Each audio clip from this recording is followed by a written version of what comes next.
Good morning. Saturday, May the 23rd, 2020.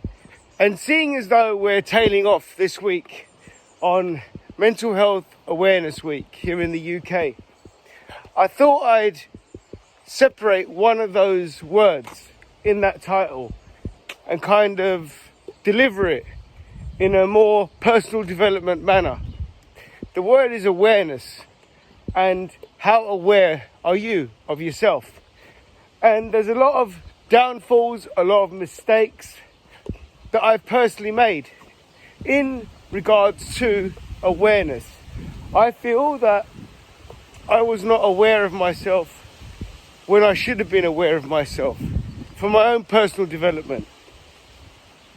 And with awareness, I found that a lot of successful people, not necessarily in my industry, but because I'm always talking from a fitness standpoint, let's talk about the fitness industry. And I looked at those people that were successful, and I wanted to find out, how are they so confident? How have they become so successful? My perception of successful, by the way. Your personal idea of a worthy ideal, and how you function and produce yourself to deliver that worthy ideal to the world. And that is the definition of success. But that being said, it's awareness. Awareness can cripple you. It can corrupt you. And especially now that we're living in this digital age, where we're just getting opinions being flown and driven in our faces, because we're positioning ourselves in order to be hit with this information. And what I'm doing now is no different. But I appreciate that you're on this platform, and hopefully you have been watching this week, where I have taken my attention towards the Mental Health Awareness Week and kindness being the theme. Well, awareness. So I want to give you a couple of stories on my personal awareness and how I should have really grabbed onto it a little bit more. So am I admitting some failures? I guess so. Many years ago, there was a TV program, and it was at the time, you know MTV? Well then, through MTV, I mean, that was the number one music channel. There was other channels getting sprouted out.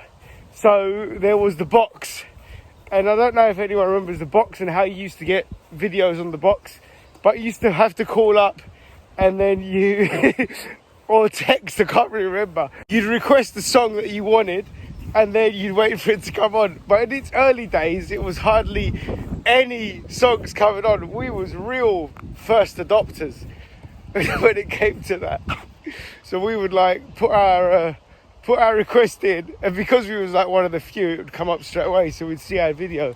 Anyway, so other programs, music programs that stemmed from that was a program called B.E.T, and it was an American program, Black Entertainment Television.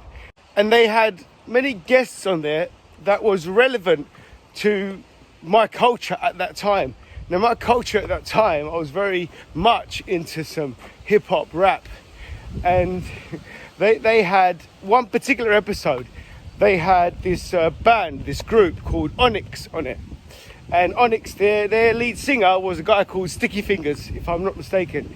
And there was a lot of uproar at that time, because America was just seeing the beginnings of real unprecedented and uncontrollable gun crime. And they put it on the rappers. So the rapper came on. To his defense, man, he just stood up and took everything that people were throwing at him. And you would think, being a rapper, you don't really have much sense, do you?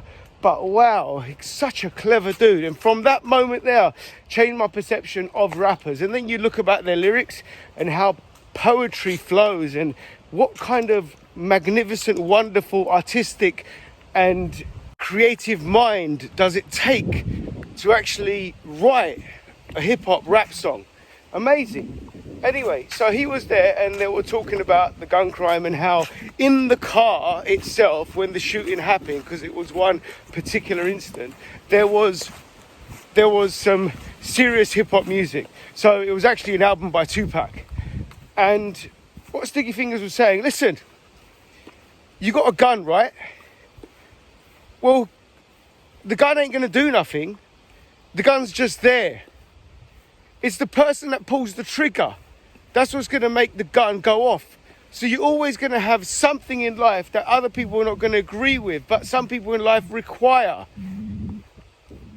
So a gun in its normal state is nothing. It's just a tool. It's a weapon. It's a tool because you can hunt with it. It's a weapon because you can kill with it. But it's just there, flat. And then it's up to that mind, whoever picks it up, to grab it and then pull the trigger. And then wherever that trigger is getting fired at, then the devastation will happen. So it's about awareness on what you're doing. I learned that visually at a very, very early age. And through that, I just got more and more into hip hop. And I became quite a well-known hip hop DJ. I was terrible at DJing. There were so many DJs that are better than me. But I did my thing, you know, got residencies and, you know, started entertaining people with rap music. And I had some real dark opinions about it. Like, the darker the better.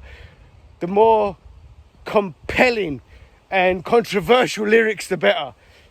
If it did not have explicit parental advisory sticker on it, I was not buying it, no matter what.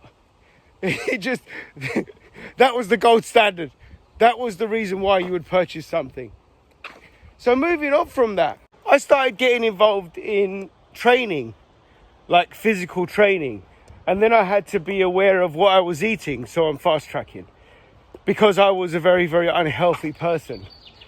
And because I just felt what foods and what movement did for me, I was capsulated.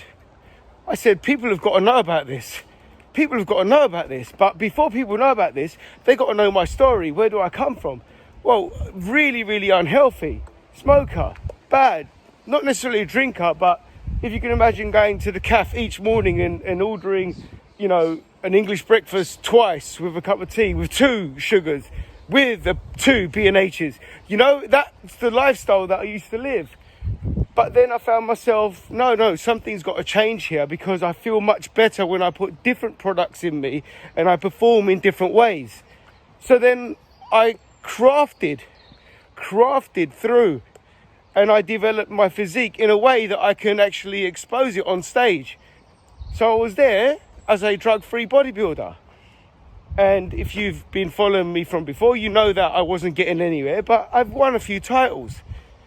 But I just, awareness-wise, when I was actually there, when I was actually competing, my brain was all over the place, you know. I met some wonderful people with so much knowledge about nutrition, about themselves, and so much awareness of people. But I wasn't aware that I was surrounded with that kind of hierarchy of mindset.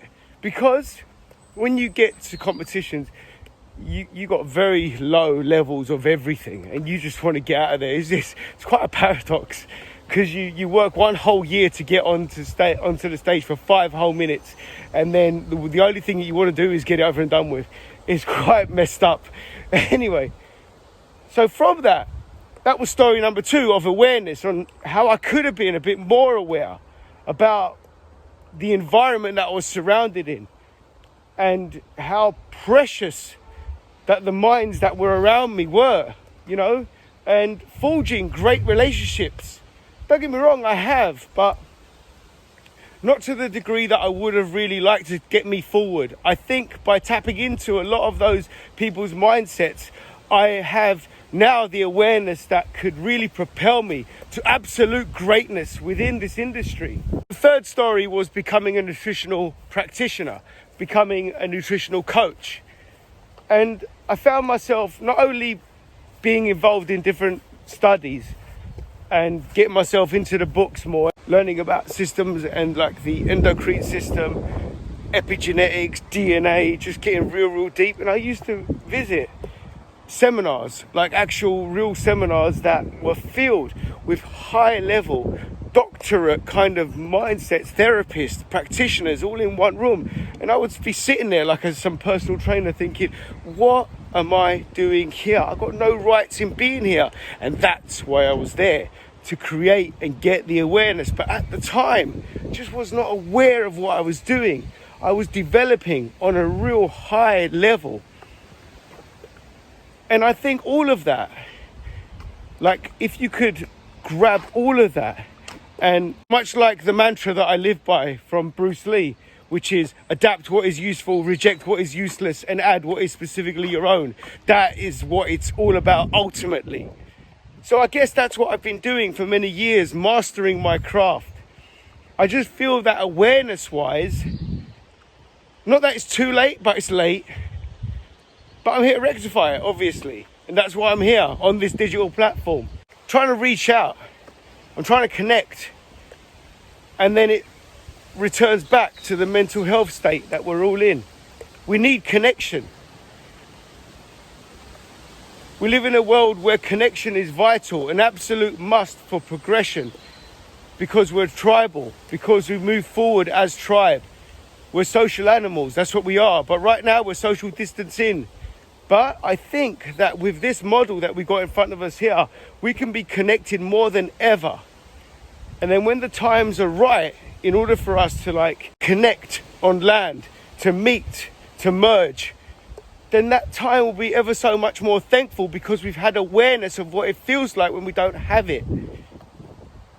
And that's my thoughts. Those are my stories that hopefully have helped you throughout this whole week of Mental Awareness Week, of the theme being kindness. So you be kind and you have yourself a saturatedly superb Saturday.